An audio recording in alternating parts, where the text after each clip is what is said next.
Centrale, il n'y a même pas de débat. Est-ce qu'on a entendu un assistant à des réunions dans la CEMAC qui dit on va changer la monnaie pour avoir un taux de change flexible arrimé à un panier à devises? Non, ils sont toujours dans un taux de change fixe arrimé à l'euro. Les comptes d'opération, jusqu'à preuve du contraire, fonctionnent toujours au sein de la CEMAC, à vérifier. Et au-delà de ça, le néocolonialisme structurel français a une incidence, une puissance, une marge de manœuvre en Afrique centrale qui dépasse l'entendement. Et c'est à corréler avec l'établissement d'autocrates qui sont là depuis 40 ans, 30 ans, etc. Ça fait partie d'un système. Et quand on veut déconstruire ce système, on ne peut pas le déconstruire d'une partie sans déconstruire de l'autre. Donc le franc CFA, cette question est secouée profondément, d'accord?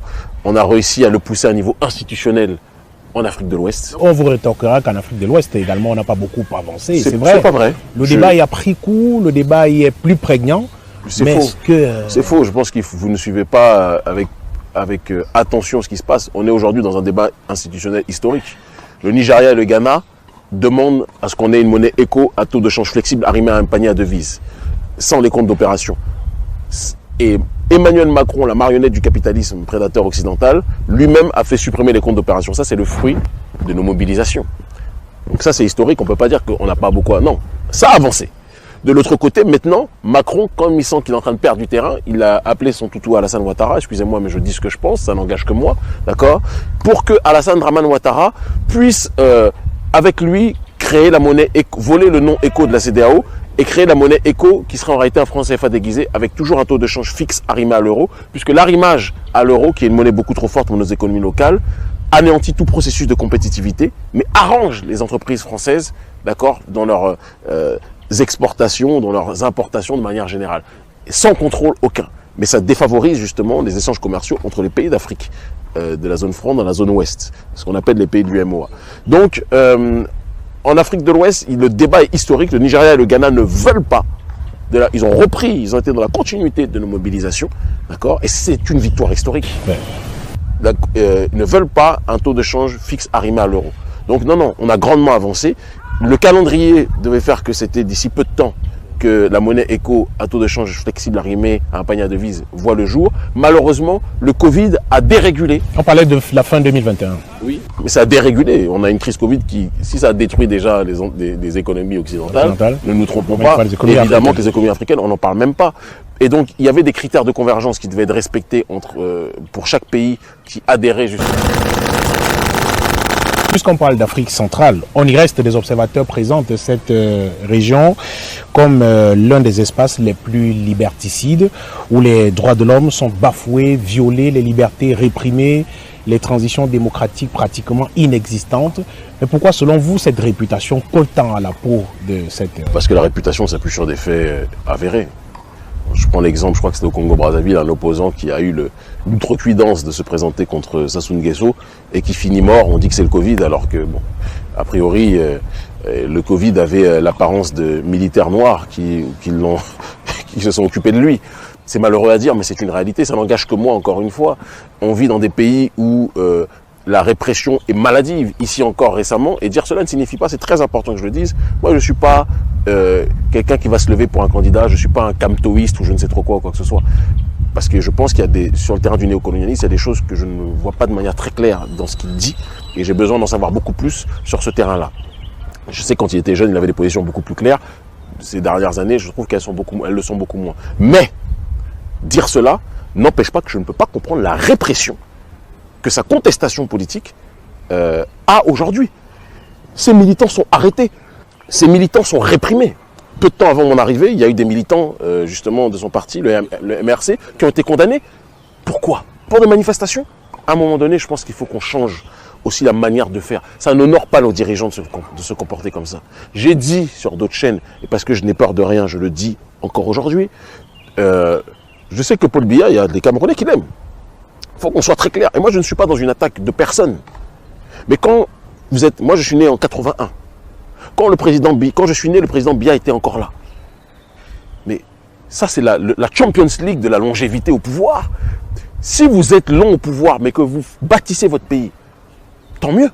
Mais si vous êtes aussi long au pouvoir et que vous ne faites rien, à un moment donné, ça ne va pas. Ou que vous ne faites pas assez, ça ne va pas. Et mon rôle, c'est ce qui fait que je suis aussi persécuté par les divers États, c'est de dire ce que bon nombre de gens pensent. Même si je dois prendre les coups, il faut que quelqu'un ait le courage de le dire. Ça ne va pas. Et nos États sont bâtis sur la corruption, sur la malgouvernance. Alors Biya est un génie politique pour garder le pouvoir, il est très très fort. Dire qu'il serait aux mains de la France, ça serait malhonnête. Parce que je pense que la France trouve que c'est un allié, mais encombrant, d'accord? Mais dans le même temps, il sait jouer des diverses alliances, non pas pour développer son pays, mais pour se maintenir au pouvoir. Et ça ne va pas. Et donc je pense qu'il faut qu'on soit capable de... J'ai dit dans une émission précédente qu'il était le Léo Messi de la corruption au sein de nos États. Dire cela ne signifie pas que je manque de respect à l'homme, mais dans la fonction politique qui est la sienne, il y a quelque chose qui ne va pas. Je ne vais pas le dire parce que je suis au Cameroun, ça serait de la lâcheté, ça serait de la malhonnêteté. Je dois dire ce que je ressens, je dois dire ce que je pense et avancer. Au-delà du Congo, vous avez cité le Congo, le Cameroun, d'autres pays, justement, l'Afrique centrale. Dans la République centrafricaine, par exemple, le Gabon, la Guinée équatoriale, quel regard politiquement? Moi, Guinée équatoriale, je suis très clair. Obiang Nguema a des discours panafricanistes, mais encore une fois, le panafricanisme qui est dissocié de la justice sociale, ça me met mal à l'aise. Certains vont dire que Misseba est devenu un marxiste depuis 10 ans qu'il est en Afrique. C'est pas ça. C'est que quand vous arrivez dans ce continent, que vous voyez des conditions de vie aussi inégalitaires, avec des gens qui ont du mal à vivre avec 100 € par mois, et que d'autres ont des millions, d'autres ont des milliards à la tête de l'État, être à la tête de l'État, normalement, c'est pas être un homme d'affaires, c'est gérer, administrer la vie des citoyens. Et donc, moi, j'ai du mal avec Obiang Nguema. Il y a une dictature qui est féroce, qui est présente. Il y a son fils Teodorino, qui est sans doute très gentil, un grand fêtard.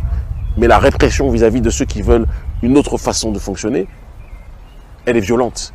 Si on veut faire des royautés, on fait des royautés. Et dans ce cas, on dit tel président est le roi. Et là, on accepte. Le problème n'est pas là. Mais quand vous dites que vous êtes dans une république, agissez de telle sorte que le pouvoir puisse revenir au peuple. Moi, mon problème se situe là. Voilà. Et pour terminer, avec votre pays, le Bénin, lui-même longtemps présenté comme un terreau de la démocratie, semble avoir pris un grand coup aujourd'hui, semble avoir pris un grand coup. Et le dernier coup que certains présentent comme un coup dur à la démocratie, c'est la condamnation, bien sûr, il y a quelques jours, de quelques opposants politiques, le professeur Joël Aïvo en l'occurrence, et bien d'autres, oui, qui ont été condamnés. Alors il y a deux cas. Le premier cas, le cas Joël Aïvo, c'est l'expression symptomatique d'une dictature brutale, prédatrice, néolibérale, dont Patrice Talon est le visage. Je ne vais pas changer d'une latitude à une autre. Ce que je dis ici, c'est ce que je dis au Bénin. Et c'est ce que je continuerai à dire partout. Patrice Talon est un dictateur, persécuteur, qui asphyxie son peuple.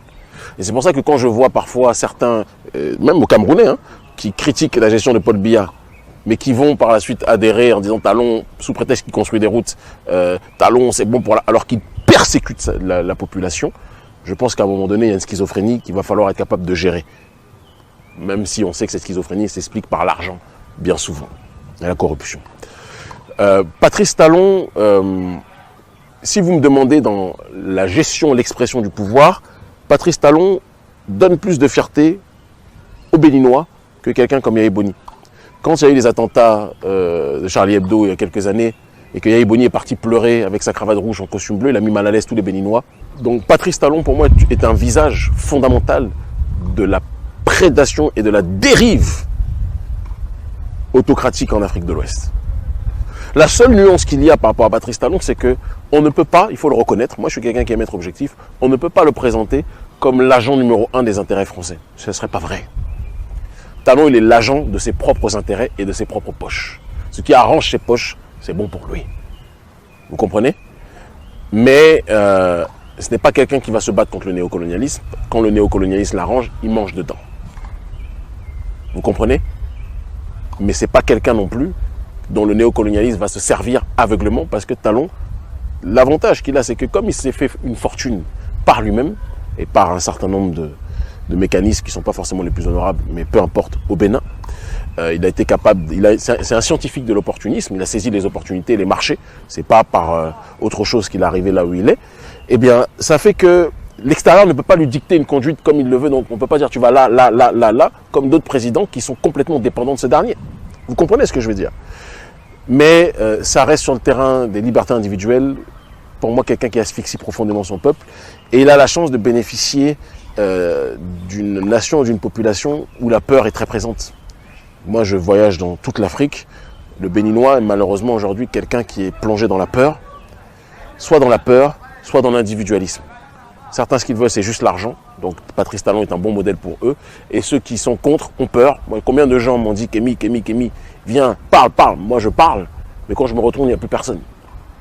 Écureuils, ils rentrent dans leur tanière et c'est quelque chose qui doit changer. Je suis béninois et fier de l'être. Et j'estime représenter avec quelques autres le courage de nos ancêtres face à l'inique et face à l'injustice. Je ne suis pas régi par l'argent, sinon j'aurais été acheté comme d'autres il y a longtemps. D'accord ? Je suis un vigile des intérêts du peuple. Je n'aspire à rien d'autre que préserver nos peuples partout où ils sont installés, en Afrique et dans la diaspora. C'est ça ma réalité. Peut-on s'attendre à voir Kémy Séba, candidat à l'élection présidentielle au Bénin dans les années à venir? Ce n'est pas ce que je cherche, soyons très clairs. Maintenant, il ne faut pas insulter l'avenir. J'ai 40 ans. L'avenir est long. Il y a des gens qui sont élus président à 60 ans. 40 ans en politique, c'est très jeune, même si ça fait 20 ans que je mène ce combat. Je ne dis pas non, je ne dis pas oui, mais la seule chose qui me préoccupe, si vous me demandez véritablement mon avis, le pouvoir et l'influence que j'ai en tant que leader, j'aime pas le terme leader, mais bon, en tant que voix responsable citoyen en Afrique francophone, et cette liberté de ton, je ne suis pas sûr que je l'aurai si je rentre dans les institutions. On en revient à ce que je disais tout à l'heure. Donc, je ne me présenterai à une élection présidentielle que si j'ai des opérateurs économiques qui me laissent complètement dire ce que je pense et agir comme je le pense, d'accord, et qui sont dans une logique de vouloir changer drastiquement le système pour qu'on aille vers un autre Bénin, et surtout, parce que le Bénin n'est rien sans l'Afrique, surtout, d'abord, vers une autre Afrique. Merci Kémy Séba d'avoir accepté cette invitation. C'est moi qui vous remercie.